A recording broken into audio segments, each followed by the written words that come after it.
Men, stop asking women for their body count. Newsflash, what she did before she met you isn't your business. The only thing that really is your business is if she has something that's health-related that can end up affecting you. I've said it before, but any woman who says that it's sexist for a man to want to know the sexual history of his partner before committing to her is herself being massively sexist. She's obviously made no effort to understand the male experience. She has no understanding of the evolutionary factors regarding paternity certainty that actually make us curious about this stuff. There's a fundamental disrespect of a man's right to know the character of the person that he's marrying. A man wanting to know who his partner was before he met her is not him being sexist, but a woman claiming that she's entitled to his commitment and she's allowed to censor whatever information she wants when he asks questions. That's sexist. It's such a con job when women say that it's inappropriate for men to ask about sexual history and it's offensive to all women. Wrong, it's offensive to you as an individual. Guess what? High quality women don't mind talking about this. High quality women love talking about their sexual history because if their number of partners is really low, they love to broadcast that fact because it's proof of their quality. She can say, no, I wasn't a party girl. No, I didn't seek validation in the arms of men. Yes, I had standards for the men that I slept with. And yes, I built my self-esteem based on achievements, character, intelligence, not based on cheap sex. High quality women don't mind talking about this. It's a conversation that makes them look good. It's a conversation that makes low quality women look bad. Of course, she hates being asked about her partner count because she doesn't like what her past says about her quality as a person. And she's worried that actually being truthful about those details is going to diminish her quality in the eyes of potential partners. It's such a painfully transparent attempt at a smokescreen. I really hope men don't fall for this. Men, you have every right to ask about your girlfriend's past. If she doesn't want to answer that question, it's probably because she's embarrassed about the answer. But of course, this isn't just about partner count. Low quality women actually hate the idea of men having any standards. Somehow, in the most perverted twist of logic, the culture has been convinced that men having standards for the women they date is somehow inherently sexist. Like, don't ask me how old I am. Don't ask me how much I weigh. Don't ask me how much debt I have. Stop asking me how I spent my 20s. Stop asking me what I've achieved. You just need to love me for who I am. I mean, what does that even mean? Who are you? Are you not the things that you've done in the past? If you've slept around in the past, are you ashamed about that? Is that why you don't want to talk about it? Which I would understand, but then simultaneously, you can't say that your sexual history is nothing to be ashamed of. If there's nothing to be ashamed of, then why don't you talk about it? You can view your sexual history as something that was empowering or something to be ashamed of, but it can't be both. On this channel, I'm always doing my best to try and get men to collectively raise their standards, to stop giving their commitment away too easily to women who haven't earned it. On the whole, my diagnosis of the dating market is that men's standards are embarrassingly low. Like, it's really worrying.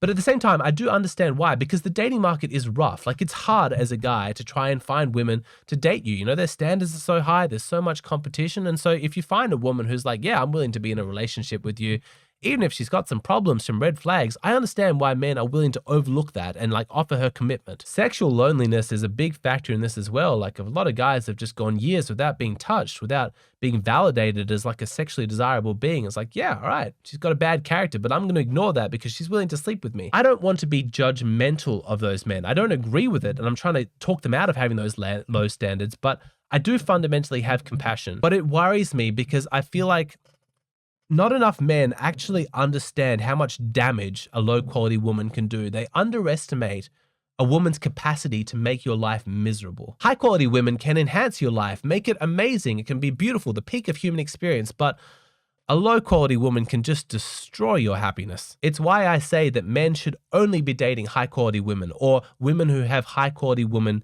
potential. I've said it before, I'll say it again now. It's better to be alone and single than to be with a low quality woman. Now, part of this raising standards and self-improvement involves building men's self-esteem, having a positive relationship with yourself, positive self-talk, just generally feeling like you're a high value guy. You like you, it would make sense that other people like you too. Once you have high self-esteem, then you're naturally only going to be attracted to high quality women because they're the only women who deserve you. It's the men with low self-esteem that settle for the low quality women who are mean to them, who are unhealthy, promiscuous, overly masculine. So the general rule goes that the higher your self-esteem, the higher your standards for who you'd accept being in a relationship with. However, and this is the big however, because there is one exception to this rule, and that's what I want to talk about in this video. There are some circumstances where having high standards is actually an expression of low self-esteem. I imagine this video is going to require a bit of courage for a lot of guys to get through. So I only recommend continuing to watch if you're ready to challenge yourself. If you're a guy who has high standards for who you want to date as a woman,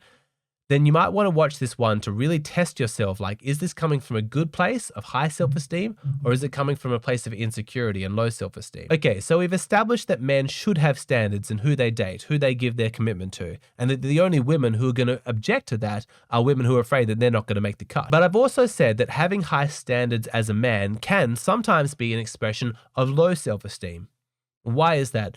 Where's that coming from? I explained it like this, okay? So picture a man with a lot of insecurities, a really low self-esteem, a lot of trauma. He doesn't feel good about himself, but he wants to. He wants to get out of that pit and start to, raise his self-worth, his value. For him, he might have really high standards in who he's looking for in a partner because he's actually looking to her to solve all of his problems. For him, he fantasizes about having a perfect partner, not as a celebration of his inherent worth, but as a means to an end. He's doing it out of desperation. I don't want to be this low self-esteem, low value guy anymore. I want to be an amazing, high quality guy. And the way I can prove that to myself is if I'm with a really amazing, high quality woman. She's the evidence that I need that I've made it. She is my salvation. It is a disaster. That approach is inherently codependent. He's pushing responsibility for his happiness onto her. He's not taking responsibility for his own greatness. He doesn't recognize his own self-worth without her providing the reflection that he needs. That's not how self-esteem works. A true high-quality man knows when he's reached his pinnacle because he's happy with himself. I know my values. I know my achievements. I know my character. I am good. I'm happy with who I am. I like myself. Now, I'm going to look around for a partner as a means of celebrating who I am. I'm looking for her to compliment me, to join me in celebration, not as my salvation. I talked about this in a Patreon video last month, how every achievement needs a corresponding celebration. So like if you achieve a lot in the business world, you make a bunch of money, you buy yourself with something with that money, like a car or a house or something to celebrate your achievement. That's how you know, like, oh, all that hard work was worth it. But it's a lot harder, like it's more subtle when it comes to achievements of character, achievements of value. How do you celebrate the awesome person that you are? How do you celebrate the fact that you've become that top pinnacle man? You do it through a top pinnacle woman and partnering with her in a relationship. That's how you celebrate that. But a lot of guys are putting the cart before the horse. Instead of becoming awesome first and then looking for a woman to celebrate their own awesomeness with, they want to get her first so that they can prove to themselves that they're an awesome guy. They want to do the celebration stage without actually earning it. So you've got these two different types of guys who both want a high quality woman as a partner, who both have really high standards, but one of them's coming from a genuine self-esteem and the other is coming from insecurity. That low value man is grasping onto those high standards because he needs a woman to match his fantasy exactly, because his entire self-esteem is riding on it. He needs her to be perfect.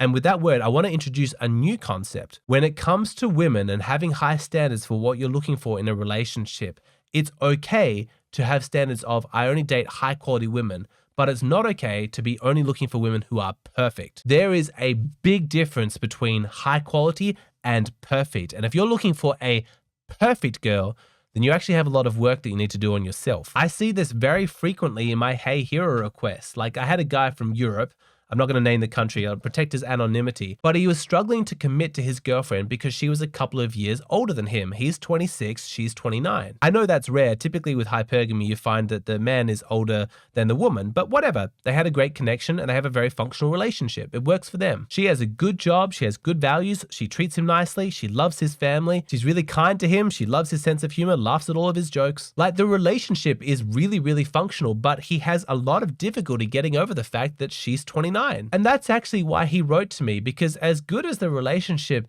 is, he's worried that by dating a woman who's older than him, he's somehow being a chump and getting a raw deal. I responded back to him that I think he's crazy. He's making the classic mistake of letting perfection be the enemy of good enough. Now, I don't say that he's crazy because I'm like shaming him for, secretly wanting her to be younger. Like, okay, like understand biological realities. Men are attracted to younger women. I'm all on board with that. I understand that. And yeah, all things being equal, if you're 26, would you rather your girlfriend be 29 or 23? Of course, the 23 is better. She's probably younger, more attractive. There's a greater capacity for pair bonding. But while I agree with that, it's important to have some perspective. Yes, 23 might be perfect, but this is also a girl who you've already pair bonded with, who loves you a huge amount. She treats you well. You've got the same plans for the future. Your day-to-day, moment-to-moment experience of her is one of insane happiness. Why, when 99% of things are so good, would you get fixated on that 1% that's just less than perfect? Now, he was worried that compromising on that might be an expression of low self-esteem, like, oh, shouldn't I have high standards? Shouldn't I be demanding,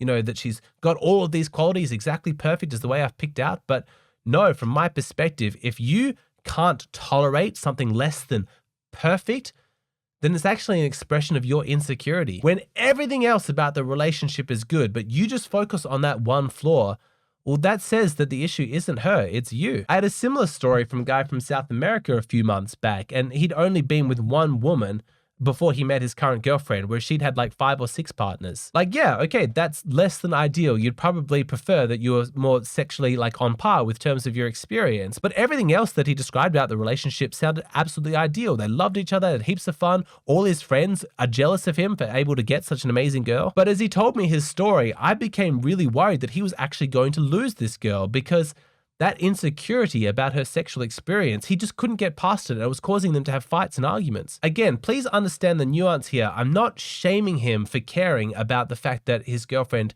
has slept with more guys than he has slept with girls. Like, yeah, all right, that would bother you. I get that. But to ignore all of the good stuff and to fixate on that one less than perfect ideal to such a degree that it's causing fights and arguments to the point where you might lose this girl, don't you see that that's not an expression of you having really high self-esteem and high standards?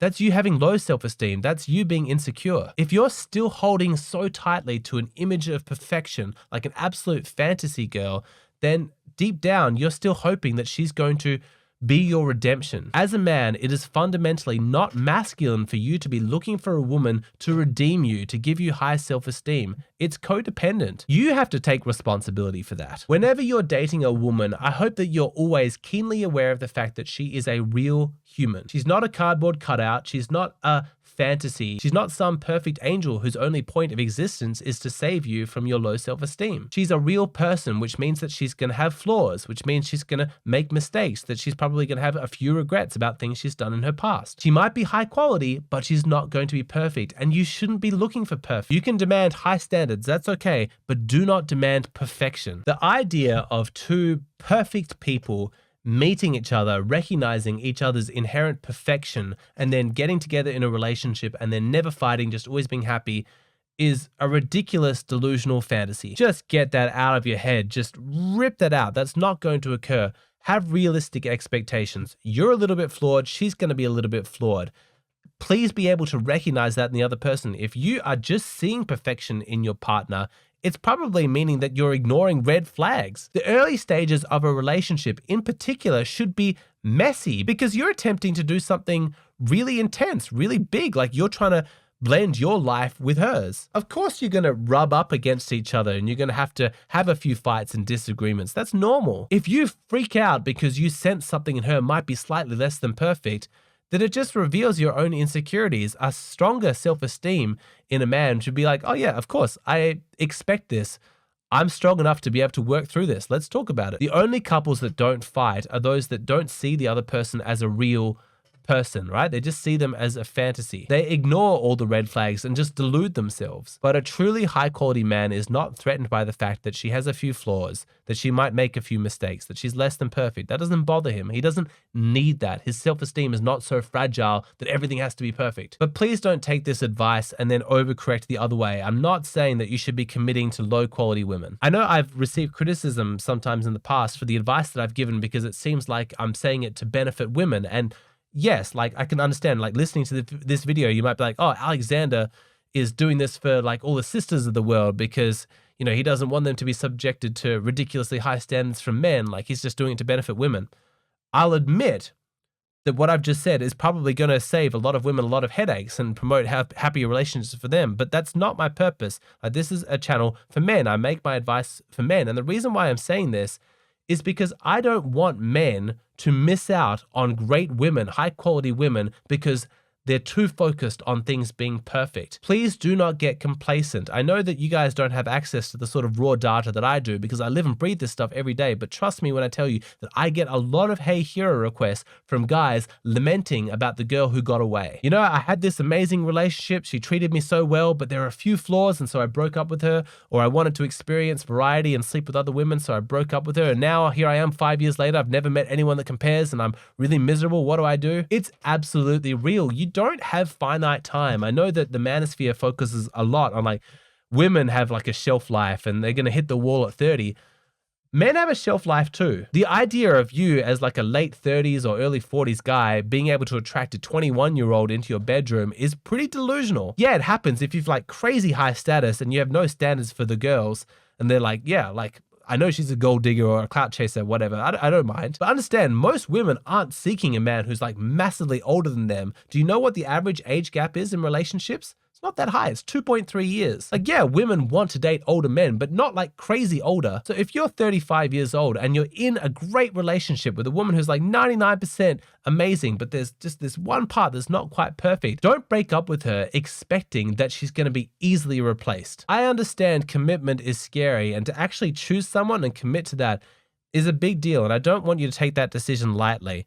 But understand, as much as settling down with the wrong woman could be the biggest mistake of your life, not settling down with the right woman could equally be the biggest mistake of your life. And I would hate to see something that tragic occur because you couldn't let go of your idea of perfection. I'll say it again so it sinks in. Seek high quality, but not perfection. It's okay to have high standards, but I want you to be absolutely ruthless in your self-analysis to really find out, are your high standards coming from a place of high self-esteem or from low self-esteem? I'm going to confidently say that the latest video on my Patreon is the most interesting topic I've covered in, I think, 3 months. I really enjoyed making this video. The topic is, can a man be in a relationship with a woman if she doesn't find him sexy? If he's not getting a lot of sexual validation, she treats him well, the relationship is good, it's cordial, but she doesn't have that raw, animalistic, like sexual urge to be with him. Can a man stomach that? Can he be in a relationship with a woman like that? A lot of you guys probably aren't aware, but you're only seeing half of my content. For every video I post here on YouTube, I post a corresponding video on my Patreon. If you want to see everything that I'm putting out, you've got to head over to Patreon. It's very affordable. It's only $5, and you get access to hundreds of exclusive videos. And of course, if you're looking for some specific advice, you want to tell me what's going on in your dating life and your relationships and get my thoughts on it,